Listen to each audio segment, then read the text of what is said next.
Finish na po yung ginawa niyang plastering. Ayan po, yung mga trabaho ng construction worker. Ayan po, kahit marumi, lumalaban ng parehas. Ayan po, nakita nyo, binabara na. Final finish na po yan. Ayan po ang mga mason. Tunay na mason, finishing. Yan ang tamang proseso pagbabara.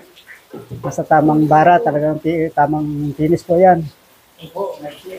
Ayan po, kahit mixing pa, abot pa rin yung bara.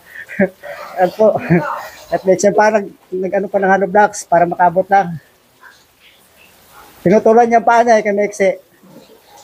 Bukas yan, mahaba na. Yan po, binabara na. Yan po ang tunay mason, kahit mahirap, pinaglalaban. Kahit tinatawanan ng mga tao, parehas ang laban. Yan po, maraming salamat po. Thank you for watching po.